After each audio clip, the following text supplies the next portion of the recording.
Hola a todos, hoy en AEPSIS tenemos a Bárbara Zapico, psicóloga, y vamos a hablar sobre educación sexual, entre otros. Primero que todo, Bárbara, muchas gracias por participar y divulgar temas sobre psicología. Nada. Y nada, voy a empezar a presentarte. Ujú. Bárbara es psicóloga sanitaria, está licenciada en psicología por la Universidad Complutense de Madrid y tiene formación en intervención y acompañamiento psicológico con la diversidad sexual y de género, entre otros. Y Bárbara, me gustaría empezar esta entrevista lanzándote la siguiente pregunta y sería hablar sobre la importancia de la educación sexual. Bueno, pues bueno, antes de nada, gracias por la entrevista, ¿no? Y encantada de saludar a todo el mundo. Y pues nada, pues sobre todo, o sea, cuando se trabaja con la educación sexual, como yo trabajo con menores, ¿no? Lo que se está encontrando es que un porcentaje muy alto de chavales, pues, o sea, la educación sexual que está recibiendo está siendo a través de internet, porque claro, ahora mismo, antes tú pues podrías preguntar a amigos o podrías preguntar, o sea, buscar incluso lo que se llevaba antiguamente la encarta, y entonces ahora tienes internet que es una facilidad. Entonces lo que te da acceso el conocimiento, la búsqueda de la sexualidad a través de internet es a través de la pornografía. Entonces tenemos gente, o sea, tengo gente en consulta que puede acceder a vídeos pornográficos desde los 8, 9 o incluso 10 años. O sea, estamos hablando de niños muy pequeños. Por eso siempre digo a los padres que revisen mucho el contenido de sus hijos, porque si yo pongo darle un beso a alguien, o sea, de repente me aparecen 500 páginas porno. Ujú. Entonces es muy importante. Entonces esa es la información y la educación que están recibiendo.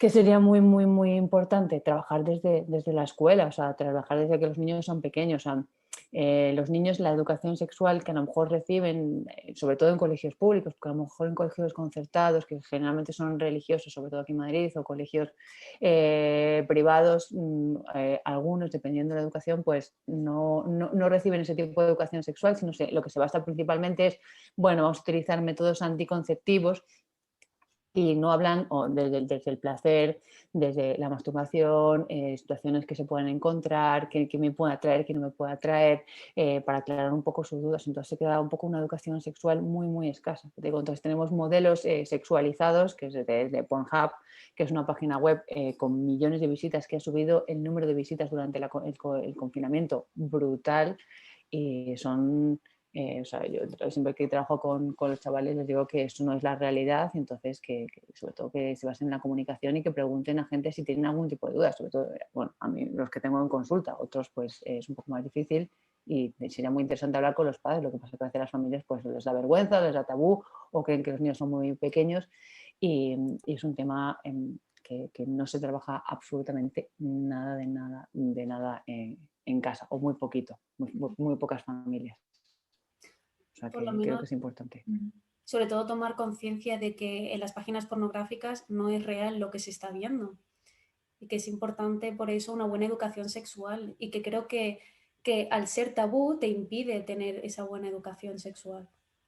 Eso es, entonces cuanto más restricción, o sea, más voy a buscar. O sea, tenemos TikTok, no hace falta tampoco irse muy lejos, ¿no? Entonces los modelos que existen a veces en TikTok con este chico que ahora bueno, que un chico que se ha dado, ¿no? Entonces que ha sido como muy importante y ha salido con 27 millones de seguidores, ¿no? Que cómo se relaciona sexualmente, y entonces esos son los modelos. Entonces la información, o sea, todo lo que no queremos que nuestros hijos no saben, ya lo saben, porque Internet te lo está facilitando constantemente a todas horas. Entonces, es un acceso ilimitado a una información ilimitada.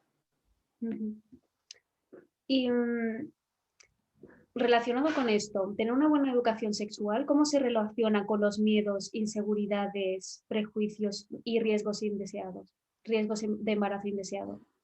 Pues si yo tengo más información, está claro que voy a ser muchísimo más consciente, y entonces voy a respetar sobre todo mucho más a la otra persona. O sea, se ha estado abogando durante todos estos años atrás, bueno, relativamente reciente, el no es no, ¿no? Si yo no quiero tener una relación sexual con alguien, sea sobre todo mujeres, ¿no? En este caso, o sea hombres, o sea, es que no hay una obligación, o sea, hacer algo por obligación. Entonces creo que todo lo que sea información verídica, veraz, consentida, o sea, hace que las cosas fluyan mucho mejor y que se evitaran desde enfermedades de transmisión sexual que están despuntando muchísimo, nos están haciendo visibles, pero han vuelto. Lo que pasa es que la gente, por ejemplo, tiene muchísimo miedo, muchísimo menos miedo al VIH, porque ahora mismo, o sea, es una enfermedad, por así decirlo, que es crónica. Entonces, yo tengo mucha gente que mantiene relaciones sexuales con bastante asiduidad, con desconocidos sin usar preservativo. Entonces,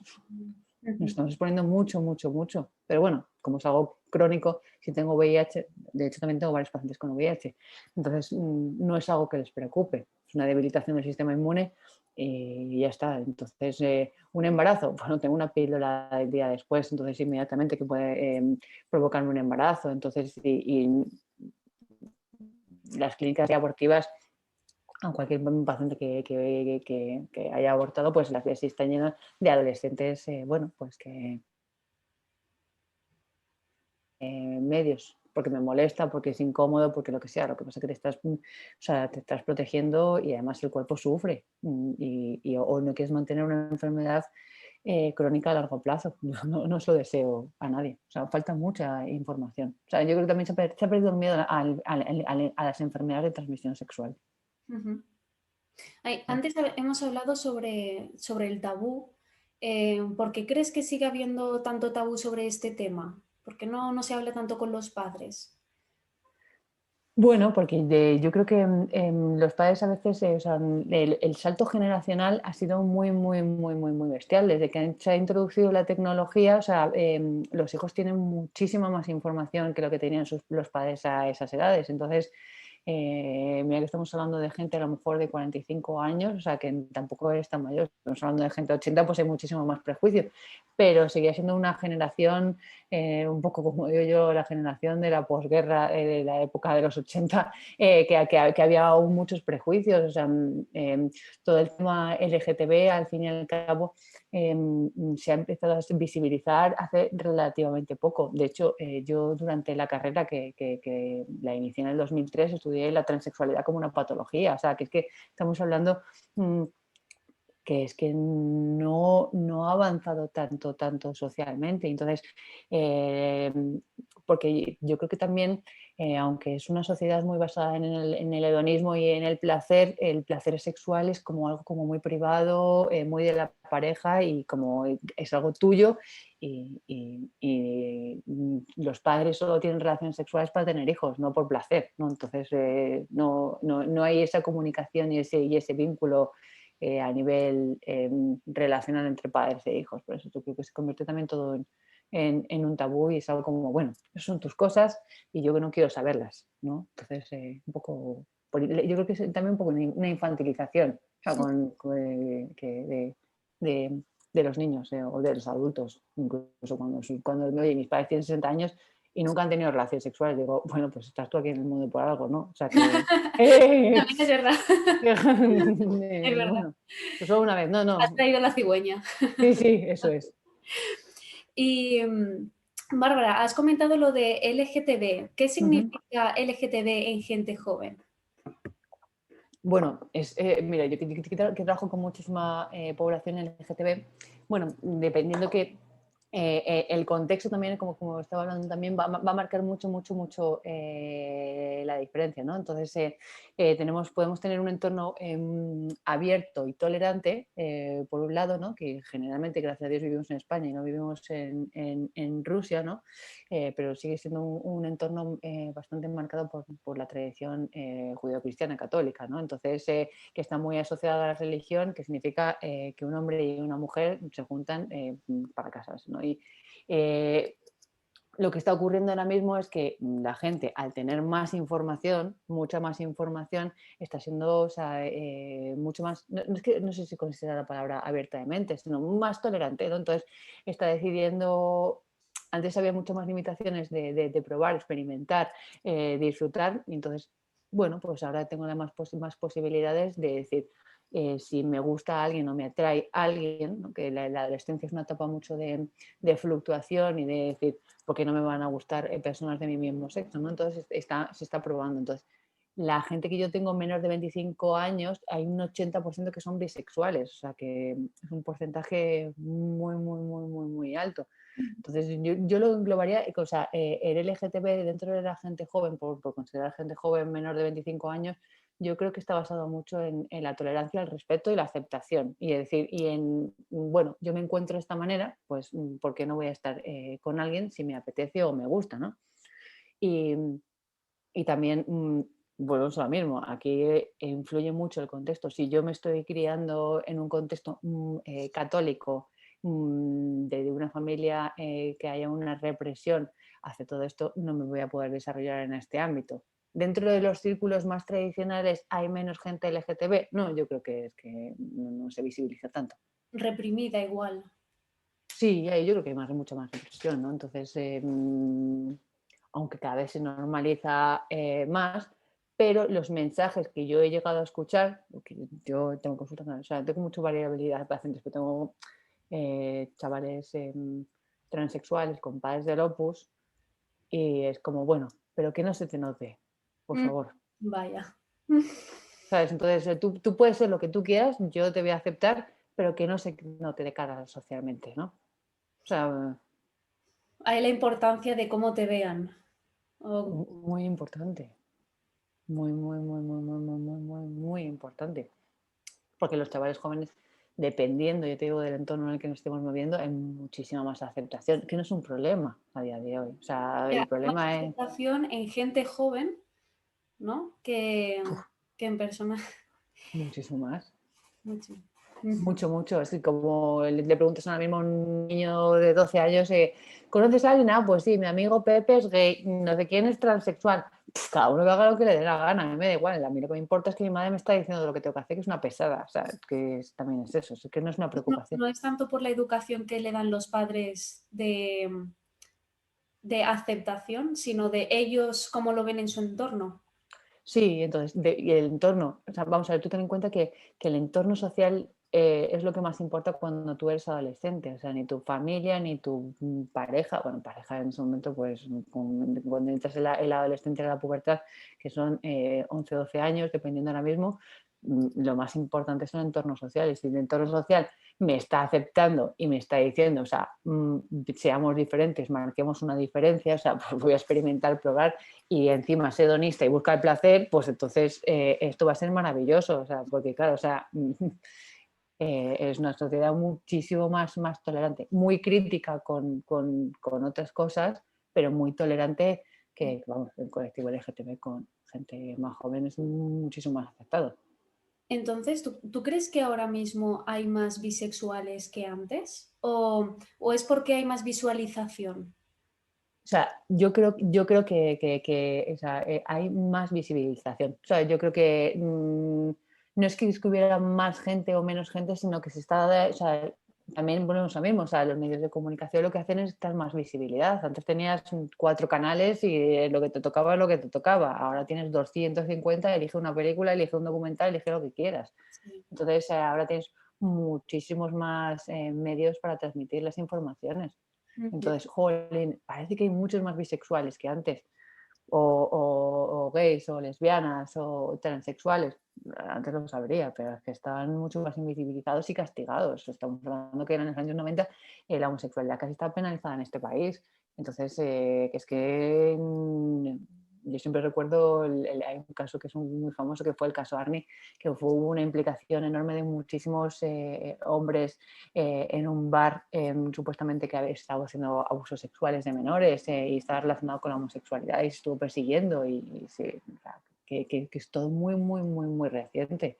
Ujú. Entonces, y bueno, es lo mismo, en España es un país pionero porque se ha aprobado, son los primeros países que se aprobó el matrimonio homosexual y a día de hoy cada vez hay más familias LGTB, cosa que hace nada era, hace 10 años era impensable prácticamente. Antes has comentado sobre la transexualidad, que estaba visto como una patología. Sí, ¿Qué es ahora mismo la transexualidad? ¿Qué es ser pues transexual?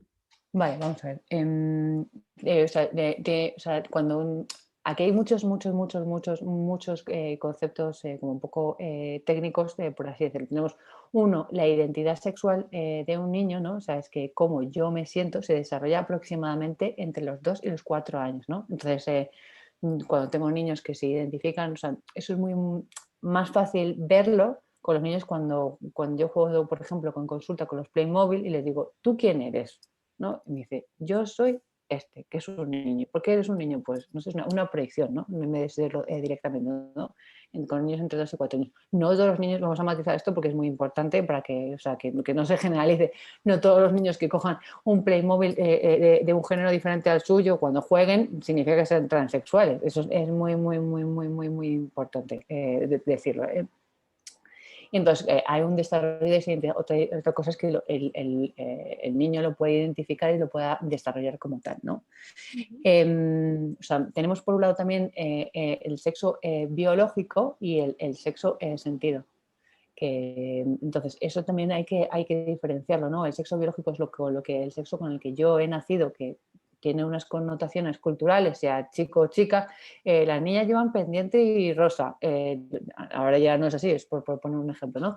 Y los niños van vestidos de azul. De hecho, con los niños cuando nacen, el trato que se les da es diferente, porque a los niños se les coge de una manera mucho más vigorosa, se les mueve mucho más fuerte y a las niñas se les trata como más cuidado, como de una manera como mucho más delicada, o sea, desde que nacemos, ¿no? Vale. Entonces, eso es importante. Entonces, llega un punto que la persona, o sea, el considerarse transexual, que no se identifica con el sexo biológico con el que ha nacido. Ujú. Entonces, una persona que sí se identifica con el sexo biológico con el que ha nacido se llama cisgénero.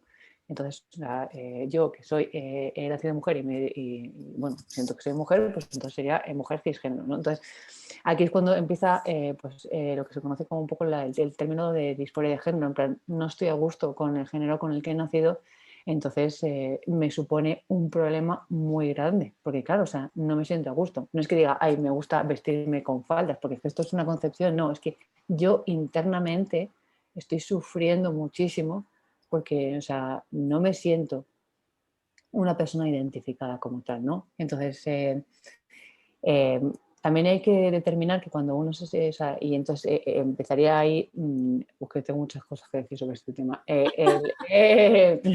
Habla Eh, lo que quieras. entonces, bueno, empezaría un proceso, decir, de muchas preguntas y muchas dudas, porque lo primero es una negación absoluta de decir, no, no, no, no, no, no. En todos los procesos también que no están enmarcados dentro de lo social, hay una negación, es como un proceso de duelo, ¿no? Hay una negación de, no, no, no, no, no, yo no soy así, esto no es real, no puede ser posible. Y hay gente que lo abraza con naturalidad y dice, bueno, pues sí, yo soy transexual. Y es que transexual no es decir, ala, de repente yo que he nacido mujer, pues quiero ser un tío y ya está, de repente no, es que esto no funciona así, sino esto es un proceso, o sea, de interiorización, o sea, como por así decirlo, de construcción brutal. No es como de repente lo hago y me empiezo a tomar hormonas, porque no todo el mundo que se considera transexual toma hormonas. Además, el periplo que hay que hacer para, o sea, empezar el proceso de hormonación es brutal en España. Por eso ha salido, o sea, está en la nueva ley trans, ¿no? O sea, porque tengo que ir a hacer una evaluación, o sea, primero del médico de cabecera, esto por la seguridad social, ¿eh? Me tienen que derivar a la unidad de género, luego en un proceso endocrinológico, porque claro, o sea, tú estás tomando hormonas, las hormonas es brutal para el organismo, o sea, que en este caso, pues es un proceso complejo que afectaría mucho y produciría muchos cambios, ya no solo físicos, sino internos a nivel emocional. O sea, que Es un son proceso largo, es un Bárbara. proceso largo, es un Ujú. proceso muy largo, muy largo. Por eso hay gente que, o sea, niños que se están dando bloqueadores de la pubertad para que no se desarrollen, porque también es un sufrimiento tremendo, ¿sabes? Entonces, lo que se hablaría son de las características sexuales secundarias, ¿no? Como el desarrollo del pecho, que me venga a la regla, y entonces si o sea, yo soy transexual y me siento un chico que me venga a la regla, es atroz. O sea, es horrible, ¿no? Porque o sea, a los chicos no les vienen las reglas, ¿sabes? Entonces, eso es así, ¿no? Entonces, la gente es que son muy pequeños. Ya, pues es que no se está evaluando psicológicamente, o sea, lo que está sufriendo esta persona. Es que no se está evaluando. Yo creo que hay que tener un cierto grado de maduración, pero hay que ver un poco cómo se siente. O sea, es que externamente es muy, muy fácil juzgar estas situaciones, pero es tremendamente, es un proceso muy complejo. A día de hoy, hasta que salgan las cosas en vigor, son 2 años hasta que te cambian, por ejemplo, el nombre en el DNI. Tú sabes lo que es pagar en un sitio, que tengas que enseñar tu DNI, es que tú no eres esta persona. O sea, si yo he empezado un proceso de hormonación, es un proceso que hasta que no vives con ellos no sabes lo que padecen esas personas. También estamos hablando de que hay un porcentaje bastante alto de suicidio en este tipo de población y eso tampoco se habla. Es que tiene que ser muy duro Claro, psicológicamente también. claro, Eh, claro. Entonces, hay correlación y debut con trastornos de personalidad, trastornos de ansiedad, trastornos depresivos, o sea, volvemos a lo mismo. Y luego, Recomendable 100% acudir al psicólogo para llevar a cabo este proceso juntos. sí, vamos a ver, hay gente que lo lleva, o sea, de verdad que lo lleva fenomenal. O sea, hay gente que lo lleva fenomenal y no tiene por qué venir a terapia, eso está claro. O sea, yo generalmente, o sea, salvo algunos casos, de los pacientes que yo tengo, ha habido un par de ellos que han intentado suicidarse, gente muy joven, pero sobre todo también está muy relacionado con la aceptación o sea, social del entorno más próximo. O sea, porque vamos a ver que tú seas bisexual u homosexual a día de hoy, gracias a Dios, en este país, dentro de lo que cabe y todo lo que ha pasado a día de hoy con este chico, está mucho más aceptado. Que ya digo, vivimos en España y bueno, hay Mm. que seguir luchando mucho, hay que seguir aceptando, pero ser transexual estamos a años luz. O sea, o sea, El próximo paso es aceptar la transexualidad. sí, sí, sí, sí, sí, sí, sí. Te digo, hay asociaciones que están trabajando y trabajan fenomenal. La Seguridad Social tiene equipos fabulosos. Lo que pasa es que son procesos largos, largos y duraderos. Y son un equipo, a uno de mis pacientes, para darle unas hormonas. eh, Sé que ha habido COVID y lo que sea, pero es que han tardado un año Uf, solamente para darle cita para el endocrino. un año para darle cita. O sea que es un proceso largo, muy largo. Sí, hay gente que, o sea, yo tengo contactos ahora mismo con endocrinos privados y cosas por el estilo, entonces o sea, que te dan cita para la semana que viene. Pero claro, es todo privado. Ujú. Y luego a temas legales supongo que también Uf, será un proceso. por eso, o sea, ahora mismo a día de hoy, eso son 2 años en que tú tengas que estar, o sea, hormonándote para que te puedan cambiar el nombre en el DNI. Imagino. Claro, Vaya tela. Y Bárbara, en cuanto a orientación sexual, ¿cómo puedo saber si me atraen los hombres o las mujeres? bueno, pues vamos a ver, es que esto también es un proceso. Hay gente que dice, bueno, pues prueba y a ver, pero no creo que funcione así. O sea, tener en cuenta que vamos a ver que la atracción sexual aparece aproximadamente, o sea, siempre son datos aproximados entre los 9 y los 10 años, ¿no? Dependiendo del niño o la niña, ¿no? Entonces, es cuando en la adolescencia cuando se empiezan a desarrollar pues, una atracción sexual. Entonces, ahí aparecen miles y millones de dudas. Por eso decía y hablamos como al principio un poco de la información que se le puede facilitar. Hay gente que dice en plan, "Jo, pues es que creo que, me cuentan en consulta, creo que me gusta una chica o un chico". Digo, bueno, ¿de qué manera? ¿No? O sea, puede ser desde un punto de fascinación, puede ser desde un punto de atracción, puede ser, ay Dios mío, es que siento mariposas en el estómago, es todo químico, ¿eh? O sea, al fin y al cabo. O sea, hace muchísimos años hay una película que se llama Kinsey que establecía un continuo sobre el grado de heterosexualidad y homosexualidad que teníamos, ¿no? Entonces, o sea, que es como un gradiente. Entonces, ¿en qué posición más o menos hacías? Es que creo que existe un cuestionario, ¿no? Que lo puedes llegar a hacer y entonces, en plan, ¿en qué parte del continuo te sitúas? Qué curioso. O sea, no Entonces, eres 100% hetero, ni sí, sí, sí. Yo creo que no es una cuestión de digo, qué es lo que me atrae, sino es, o sea, qué es lo que te apetece a ti. Volvemos al mismo, o sea, que mm, disfruta y pásatelo bien. O sea, que no creo que haya algo, en plan, si yo me fijo en esta persona, es que seguro que me va a gustar. yo creo que también tiene que haber una conexión emocional con esa persona. O sea, es que yo creo que son más una serie de factores que puedan influir, sobre todo al principio. Luego, pues, oye, me puede gustar esta persona, lo que tengo que ver es si a esa persona gusto yo. Entonces, ¿Y qué pasa si soy homosexual y mi familia no me acepta? es que eso es un tema, como digo yo, hablar en el día. Yo tengo muchos padres en consulta muy preocupados por sus hijos, sobre todo transexuales, en este caso, pero también homosexuales. Y el principal problema que dicen es, lo que no quiero es que mi hijo sufra. Y yo creo que lo que están es proyectando un poco su sufrimiento y su miedo a que sea, en plan, yo creo que lo que le pasa a los padres es como lo que no quieres es que tú, tú sufrir. O sea, vamos a ver, desde antes de la concepción nosotros tenemos una idea preconcebida de lo que van a ser nuestros hijos. Mi hijo va a jugar al fútbol, se va a casar con alguien que tenga mucho dinero y van a vivir en una mansión, ¿no? Entonces, y te vas a dedicar, vas a ser súper exitoso. Entonces, son las expectativas que Mm. tú tienes, ¿no? Ese es el modelo que un poco normativo. Cuando desaparece un poco ese modelo, pues aparecen las situaciones de... Y también a los padres, aunque evidentemente hay que trabajar siempre con los chavales, ¿no? Pero hay que también que recogerles y darles un poco, como digo yo, de cariñito y decirles, bueno, esto es normal, es un proceso, es una fase, vamos a normalizarlo, porque si les castigas, si les dices, muy mal, tienes que castar a tu hijo, entonces, o sea, se va a producir un rechazo. Entonces hay que validar también mucho la emoción de los padres, el sufrimiento y la angustia. O sea, decirles la realidad es decir, mira, esto no se elige, no lo va a cambiar, esto es lo que hay, te tienes que trabajar. Y Llevarán de ellos hecho, a cabo su propio proceso de duelo.